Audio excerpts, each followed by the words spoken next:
Why hello there my cuties, and welcome back. So I have been absent off of YouTube for a minute, and I honestly thought I would get back to uploading far sooner than I had anticipated, but alas, things just kept popping up and oh boys. So you might have looked at the title and thought like, oh, that doesn't seem right, that's not right. No, and I feel like this is the first time ever I can really have like a video that is titled I almost died and literally have it say not clickbait, because it's not clickbait. No, I did not catch the one disease that's been going around that YouTube doesn't like you saying. No, I'm not cool enough to get that. Instead, a few months ago I had to go to the hospital, and it was because I was having really, really bad stomach pains and I couldn't keep food down. Between the butthole and the mouth hole, everything was just spewing out, and it was awful. And eventually I was like, this isn't right, something's wrong. And I didn't have a doctor at the time. I didn't have like a primary doctor, so I'm like, I'm just gonna go to the hospital. Like, I don't know what to do. So I went there. They didn't know it was wrong. They couldn't figure it out. They were like, So they sent me home, and the doctor tried to set me up with a gastroenterologist, which I kept trying to get a hold of, and about a week later, I believe, I had to come in again, because at that point I was having a fever and nothing was staying in me. Literally nothing. And I was miserable and shaking. I actually had called, my insurance card has a number you can call to call a nurse, and I said, hey, what should I do? And she said, hey, go to the urgent care first, because that's just smart. So I went to the urgent care, and there they said, you need to go to the hospital right now.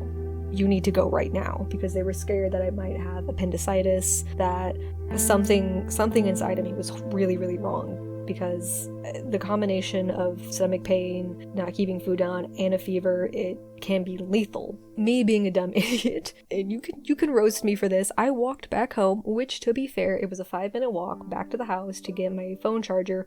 Then I walked back up, and the hospital's about a 10-minute walk altogether, so about 15 minutes to get there, I think, if my math is right. So I got there, I was about to faint the entire time. And if you're an American, I don't know if other countries do this, but when you show up at a hospital, if you're not dying, they don't get you in yet. You usually have to sit there for about an hour or so, sometimes longer, because obviously they're taking on priority patients, people who are, dying. I sat down.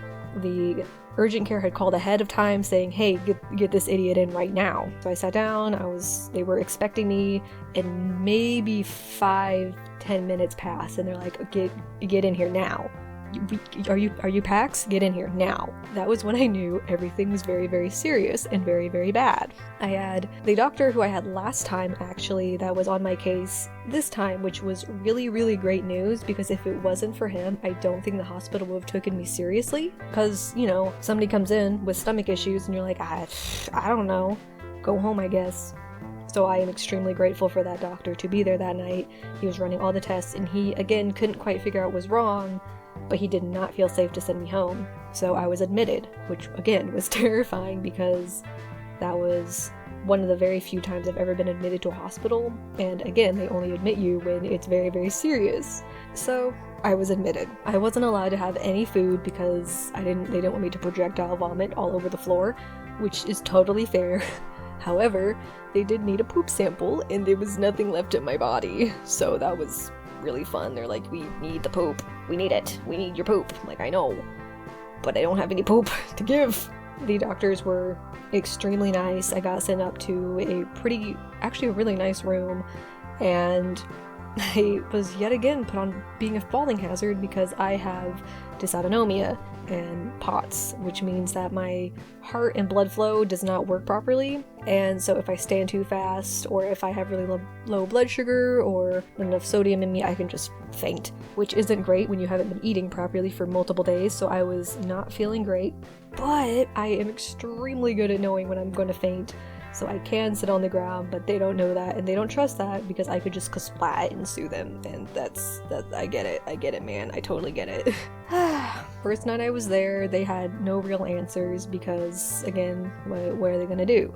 So their biggest priority was just keep me alive. There was a ton of infection deep in my bowels, which is great, just a ton. And so I was put on 2 really strong antibiotics.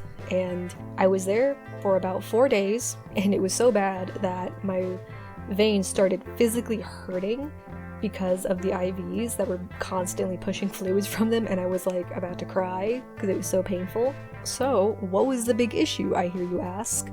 I had, apparently, a blockage in my gut, which confused me also because I was pooping and puking all over the place. How does that work? There was like barely enough room for food to get through, and so my body was trying desperately to push more things out, and everything was just not working together, and there was leftover stuff in my intestines that was causing an infection, and yada yada yada. Really great time. And the doctor had told me if I had sat on this for any longer, I would have died.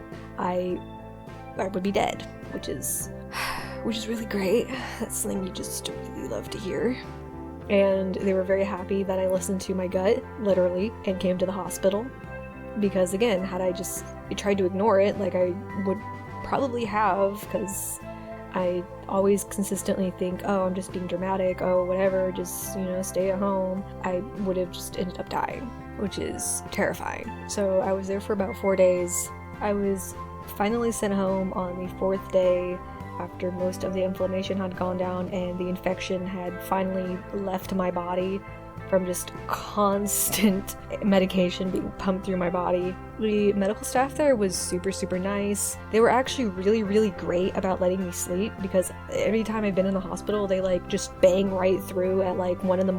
and have to change IVs and yada yada yada, which I totally get. I get it. But when you're so tired and battling an infection, you're so weak. And I had barely eaten anything, so all I wanted was sleep. And they were really good about that. Like, they would come through sometimes and just immediately like get it done, and I didn't even know they came through. One of the nurses, every time, she would have to turn on the lights to see things, and she's like, hey honey, I'm so sorry, I have to turn on the lights, I gotta see stuff. And she would grab me like a towel, and she would lay it over my eyes, and she's like, this is gonna hurt honey, I'm so sorry, because again, I was asleep. And she would lay it over and turn on the lights, and she's like, are you okay, are you doing all right? I'm like, I'm fine, thanks. I love that nurse, she was so nice. I also had another nurse who realized that the adult gown was too big for me, and so she gave me the child gown, and I looked at it and like, this won't fit. No, I'm not that small. It was the perfect size for me because I'm too small. They yet again also had to still send me off to a gastroenterologist because hospitals only have so much they can do. They are designed to keep you alive and figure out the main issue versus completely diagnose you. They found out that I have colitis, but they don't know if it was chronic or what. I am currently going to a gastroenterologist, which if you don't know what that is, because I don't know, you either speak English as a second language or you just never heard of it, is a doctor specific to studying the stomach. So I have been going to him, and I got a colonoscopy a few weeks ago, and what they found out was I have a hiatal hernia, which means that my stomach is halfway in my diaphragm. Well, not halfway, like a good chunk of it is stuck in my diaphragm, and as well as a Schottky ring, which means that my where I swallow food, and I think parts of my stomach are like really closed up, and food is not passing properly, which also explains why it's been hurting to eat. Possible chronic colitis, but I'm not sure. Inflammation in the gut and just some other small things. So what does that mean? What's gonna happen? I'm not entirely sure, but the nurse suggested and said, if it's really bad, you have to get surgery to fix it, but they are waiting on the gastroenterologist to look more into it, and if I need to get another colonoscopy or what I need to do from there. How I've been doing lately, because it's been a few months since that, I've been doing meh. I lost quite a lot of weight because I obviously haven't been eating properly, which sucks. There's a lot of days where I'm just exhausted. I'm just absolutely exhausted, and all I can really do is lay in bed and sleep. I did get a Switch recently, which is really nice, and it's been really, really great for my mental health to be able to finally do something while I'm laying in bed and just playing a game instead of just sitting and watching YouTube and getting bored. Mentally, I've just been kind of up and down, which I don't blame myself for that. There's just a whole lot going on in the world anyways, plus my body's being a turd, a turd nugget. So I feel like eventually things will get better. You just gotta stay positive. I'm hoping that they can figure out some better answers to help me, and hopefully I won't need any surgeries or anything too dramatic done, but if I do, I will obviously keep you guys posted, just explain the situation. I always update stuff on Twitter first, and Instagram, because Twitter is a lot easier than making a whole video. And when I update on the YouTube community post, not many people see it. I think because the community post for some reason only reaches people on mobile, or if you have like a specific thing ticked. So Twitter always first, Instagram always first. Overall, I've been doing a bit better. I have been eating a bit more, but still just kind of like a bit shaken from a couple months ago when I almost died. And I don't really know how to cope with that. But with how the world's been and the pandemic, it's only like cemented in the fact that like I got really, really lucky. Everything just kind of fell into place at the right time. Even though I don't think there is ever a right time for almost dying.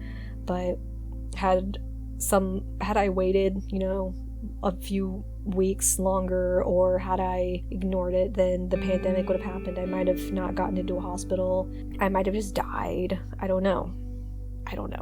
And I'm trying not to think about that. I'm trying to just think about the future and what I can do. I do keep waking up a lot in a lot of pain for my stomach, which is really, really freaking annoying. So I'm hoping to get that fixed soon. And I think that's just what's making my body so exhausted lately. It's just the amount of pain that my body has to deal with on a daily basis. And I'm not saying that to be dramatic or make you guys feel bad. It's just a reality of life. And that's okay. It's okay that that's a reality of life. And people would say that that's not okay, and I should be upset about that, but I'm not. Because why be mad at something that is out of my control? Why try and fight against something that is out of my control when I can just accept it and try to grow from that?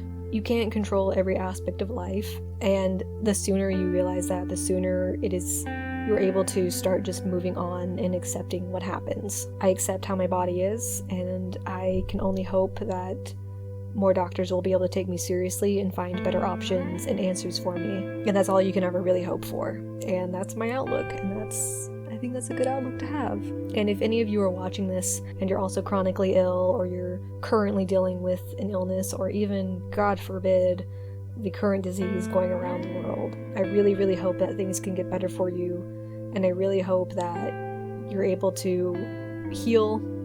And even if you aren't ever 100%, just know that it's okay to, it's okay for change. It's okay that some days you're gonna be tired, some days are gonna be rougher than others. But just like anything else in nature, you have a chance to grow. You have a chance to do better, just like a plant that has been struggling to grow.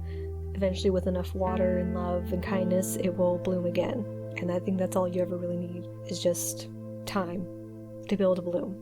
I would love to give a big and wonderful shout out to all of my wonderful and gorgeous and beautiful, wonderful, amazing patrons. To my $10 patrons, Rosemary, Strong Achilles, and Wolfie. Hello there. Thank you guys so much for becoming patrons. I love you guys so much. To my $30 patron, Lee. Hello. And to my $60 patrons, Noah and Dawn. Thank you guys so much for becoming patrons. If you want to support me, the Patreon link is always down in the description. And again, as I've always said, if you don't have the money to support me, that is totally fine. Just watching my videos with ads on always helps a ton, because I know right now being able to donate money and pledge Patreon money and stuff to people with how the world is right now is not the most cost-effective thing for everybody, and I don't blame anybody for not being able to. Thank you guys so much for watching, and thank you so much for hanging out with me for today. And please don't forget to drink some water. See you guys next time. Bye! that it all ended upside down. Known for